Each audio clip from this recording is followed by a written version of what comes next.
I'm going to tell you something nobody ever told you about spiritual awakening, something Eckhart Tolle whispered in an interview years ago, and it changed everything for me. Everyone makes this mistake. I did.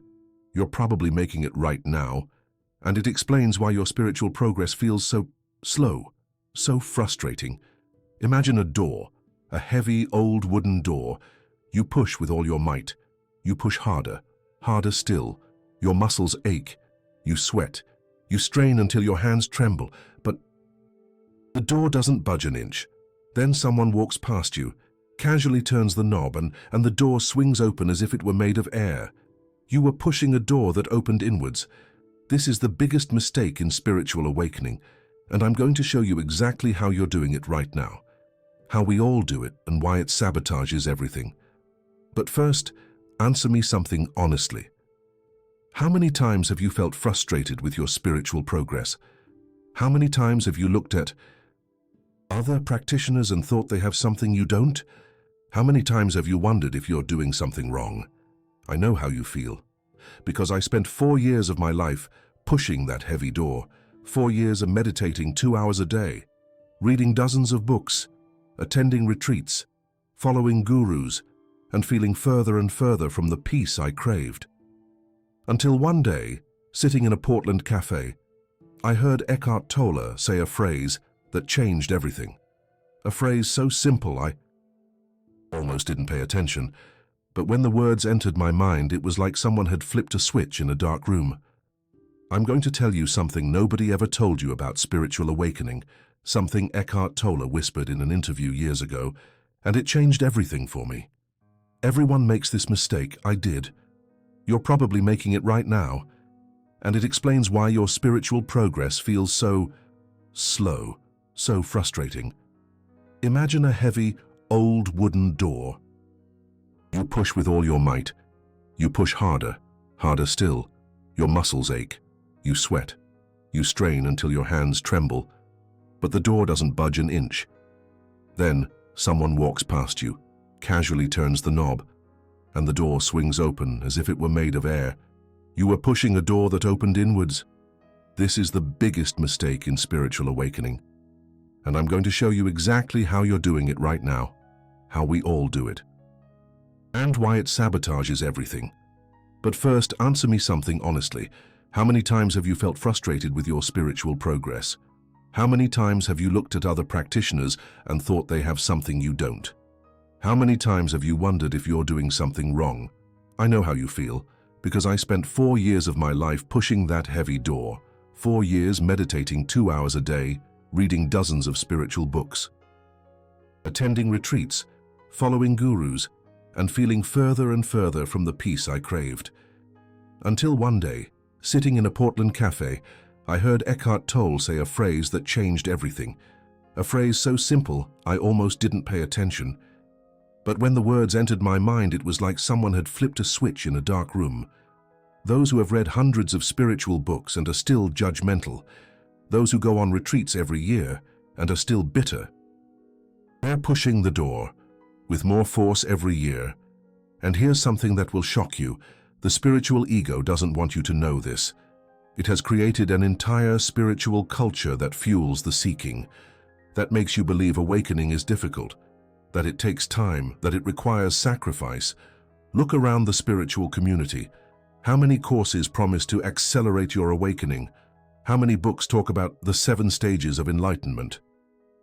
How many gurus sell secret techniques to transcend the ego? All of them, without exception, are reinforcing the illusion that there is a long and complicated path to awakening.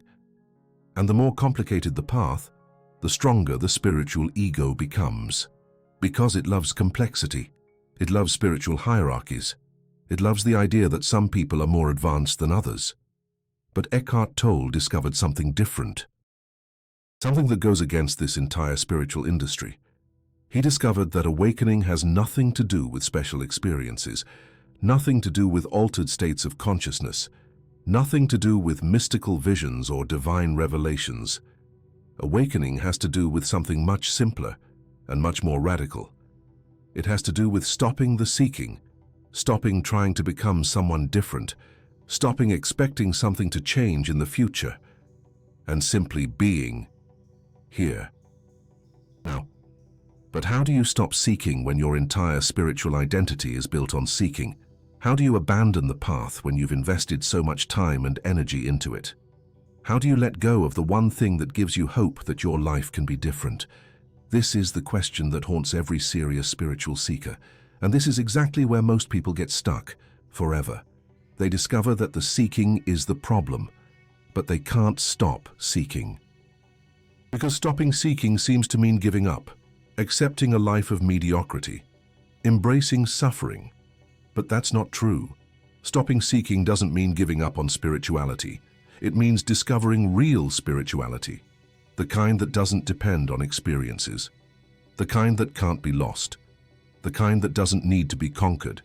It means discovering that you already are what you've always been seeking. And when that happens, something miraculous occurs. You continue meditating, but not to achieve something. You meditate because meditation is a natural expression of your being. You continue reading spiritual books, but not to accumulate knowledge. You read because the wisdom resonates with something you already know deeply. You continue participating in spiritual communities, but not to evolve. You participate because connection is a celebration of what you already are. All the practices continue, but they transform completely. From tools to achieve something, they become expressions of something you already are. It's like the difference between someone who studies music to become a musician and someone who is already a musician and studies music out of pure love. The activity is the same, but the motivation is completely different. And when the motivation changes, everything changes. But let me tell you something even more radical. Something that Eckhart Tolle discovered, and that goes against everything you've learned about spiritual awakening. You don't need to consciously stop seeking. In fact, trying to stop seeking is just another form of seeking. It's the spiritual ego, trying to get rid of the spiritual ego. So how does it work? How do you free yourself from a prison you didn't even know you were building? The answer will surprise you. You don't free yourself. You simply see the prison for what it really is, an illusion, a game of the mind, a story you tell yourself. And when you see an illusion clearly, it loses its power over you.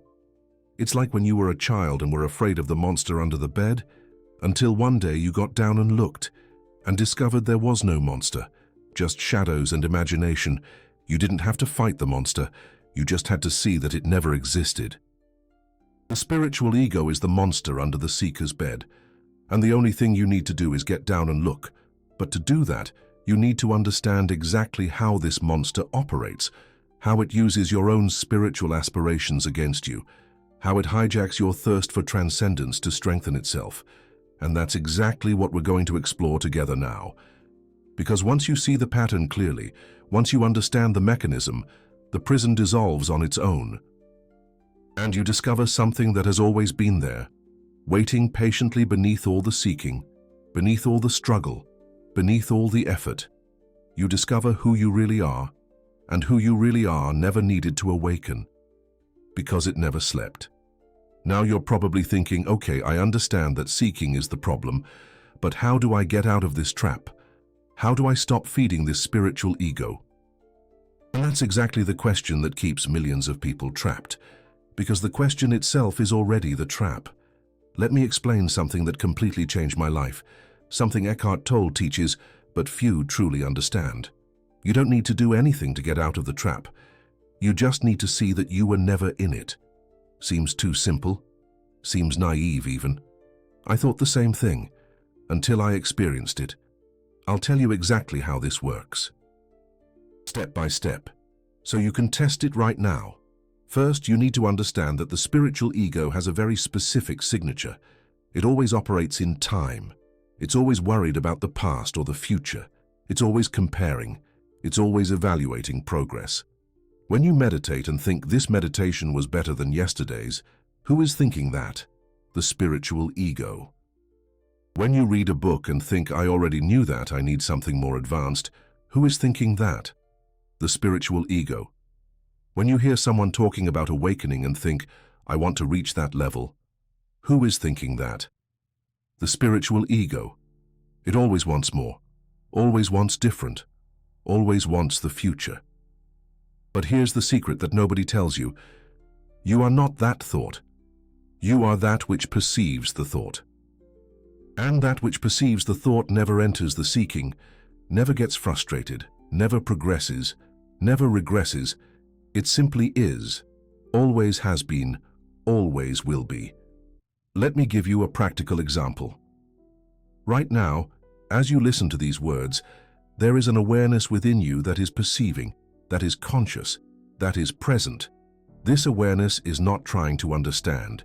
It is simply aware that there is an understanding happening. I'm going to tell you something no one ever told you about spiritual awakening, something Eckhart Tolle whispered in an interview years ago, and it changed everything for me. Everyone makes this mistake. I did. You're probably making it right now, and it explains why your spiritual progress feels so slow, so frustrating. Imagine a heavy old wooden door. You push with all your might. You push harder, harder still. Your muscles ache. You sweat. You strain until your hands tremble, but the door doesn't budge an inch. Then someone walks past you, casually turns the knob, and the door swings open as if it were made of air. You are pushing a door that opened inwards. This is the biggest mistake in spiritual awakening, and I'm going to show you exactly how you're doing it right now, how we all do it, and why it sabotages everything. But first, answer me something honestly. How many times have you felt frustrated with your spiritual progress? How many times have you looked at other practitioners and thought they have something you don't? How many times have you wondered if you're doing something wrong? I know how you feel because I spent 4 years of my life pushing that heavy door, 4 years meditating 2 hours a day, reading dozens of spiritual books, attending retreats, following gurus, and feeling further and further from the peace I craved. Until one day, sitting in a Portland cafe, I heard Eckhart Tolle say a phrase that changed everything. A phrase so simple, I almost didn't pay attention. But when the words entered my mind, it was like someone had flipped a switch in a dark room. This awareness isn't judging whether these words are true or false. It's simply aware that there are judgments appearing and disappearing. This awareness isn't waiting for a revelation in the future. It's completely present here and now. This awareness is you, the real you, the you that never embarked on the spiritual quest. And when you recognize this, something extraordinary happens. You realize you've always been awake. There was never anyone to awaken. There was only the illusion that someone was asleep. But let me warn you about something. The spiritual ego won't give up easily. When you start seeing through it, it gets desperate. It will try everything to pull you back into the seeking. It will say, okay, now I understand. I shouldn't seek. I'll practice not seeking. I'll strive to be present. Do you see the trap? It transformed not seeking into a new kind of seeking. Or it will say, this experience of recognizing consciousness was incredible. I need to have more experiences like this. I need to delve deeper into this recognition. Again, it took a simple revelation and turned it into fuel for more seeking. It's like a spiritual virus. It adapts, it evolves, it finds new ways to disguise itself. But there's a way to deal with it. A way that Eckhart Tolle discovered, and that is revolutionary. You don't fight the spiritual ego as you simply don't believe it. It's like when a child tells you an obviously made-up story. You don't argue with the child. You don't try to prove the story is false. You simply smile and don't believe. The spiritual ego is always telling stories. Stories about progress, about evolution, about levels of consciousness, about masters and disciples. And all these stories have the same goal, to make you believe that there is someone who needs to get somewhere. But when you stop believing the storyteller loses power. It doesn't disappear immediately. It may continue telling for a while, but you know it's just a story. And when you know it's just a story, you are free. Free to meditate without expectations, free to read spiritual books without accumulating knowledge, free to participate in communities without competing, free to have mystical experiences without clinging to them. Free to not have mystical experiences without feeling inferior. Free to be exactly who you are, here and now, without needing to improve anything. Now, let me tell you something that will seem contradictory. After you stop seeking, the true transformation begins. Not the transformation that the spiritual ego desires, the one where you become someone special, where you develop powers, where you transcend humanity, but a much more radical transformation. The transformation where you become completely human, completely ordinary, completely present, and discover that this is infinitely more extraordinary than any mystical experience. Eckhart Tolle says that after his awakening, he would spend hours sitting on park benches, just sitting, doing nothing, seeking nothing, trying to understand nothing. People thought he was depressed, or sick, or lost, but in reality, he had found something that most people spend their entire lives seeking without finding. Peace. True peace. Not the peace that comes after solving all the problems, not the peace that comes after achieving all the goals, but the peace that is already here, beneath all the problems, beneath all the goals, the peace that is your essential nature. And you don't need to become like Eckhart Tolle to access this peace. You don't need a dramatic awakening experience. You don't need to sit on park benches for months. You just need to stop looking for it, because it was never lost. Let me give you a simple exercise. It's not a technique to awaken. It's not a method to transcend the ego. It's just a way to see through the illusion. Right now, for a few seconds, stop trying to understand these words. Stop analyzing whether they make sense. Stop deciding whether you agree or disagree. Just be aware that you are aware. Notice that there is a presence within you that is perceiving everything. The thoughts, the emotions, the sensations, the sounds around you. This presence is not making an effort to perceive. It simply perceives. This presence is not trying to improve perception. It simply is pure perception. This presence has no age or no history, no problems to solve. Can you feel this? Even if it's just for a moment. If you could, you just got a taste of what it's like to be beyond seeking. You just met who you really are. If you couldn't, it's okay. The spiritual ego probably interfered, saying things like, "I'm not doing it right," or "I need to try harder." And that's perfect. Because now you can see the spiritual ego in action. You can see how it transforms even a moment of simplicity into a new opportunity for seeking. Seeing this is already freedom. But let me warn you about something important.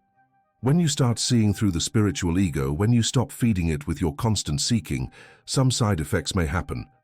First, you may feel lost, because your entire spiritual identity was built on seeking. When the seeking stops, who are you?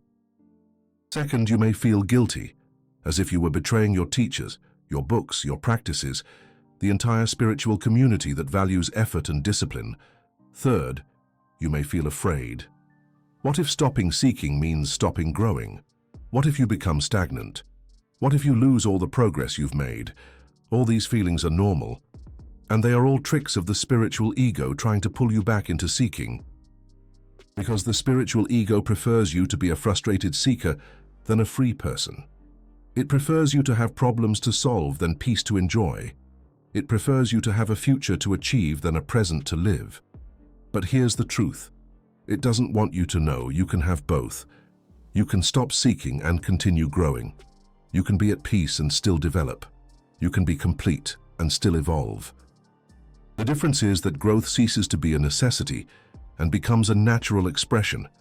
It's like the difference between a plant that grows because it needs to survive and a plant that grows because it's its nature to grow. The first is always anxious, always struggling, always afraid of not being enough. There are two plants. One you constantly water, fertilize, and fuss over, trying to force it to grow. It remains stubbornly small, stunted, unfulfilled. The other simply grows, naturally, effortlessly, without hurry. And when you stop seeking awakening, you become like the second plant. You grow naturally in wisdom. You develop spontaneously in compassion. You evolve automatically in presence. Not because you're trying, but because that's what happens when you stop interfering with the natural process. That's what happens when you stop pushing the door and simply allow it to open. Now, let me share with you the most revolutionary discovery of all. When you truly stop seeking, when you truly see through the spiritual ego, you realize something that will change your life forever. You realize there was never a problem to be solved. There was never anything wrong with you that needed fixing. There was never a distance between you and the divine that needed bridging. It was all a story, an illusion, a dream within a dream. And when you awaken from that dream, you don't become special. You don't gain supernatural powers. You don't transcend the human condition. You simply become real, completely, authentically, magnificently real. And you discover that being real is the only thing you ever wanted, the only thing anyone ever wanted. Not enlightenment, not transcendence, not illumination, just being real, being truly, deeply, bravely yourself. And when that happens, something miraculous occurs with the other people around you. They begin to feel permission to be real too, because there's nothing more contagious than authenticity, nothing more inspiring than someone who stopped trying to be special and started being human. Nothing more transformative than witnessing someone who found peace not through seeking, but through surrendering to life exactly as it is. And that is the true spiritual revolution. Not a revolution where everyone becomes enlightened masters, but a revolution where everyone allows themselves to be gloriously, imperfectly, beautifully human. A revolution where the extraordinary is found in the ordinary, where the sacred is discovered in the mundane, where the divine is recognized in the human. And it all starts when you stop pushing the door, when you stop seeking what you already are, when you stop trying to get where you already are. The door has always been open. You've always been home, you've always been free. The only thing you needed to do was stop running and notice. And now you know. Now you have the key. Not a key to open the door, but the key to realize there never was a door, that there never was a prison, that there never was a problem. There was only you, always free, always whole, always home, searching for yourself. And now the search can end. Not because you found what you were looking for, but because you realized you were never lost.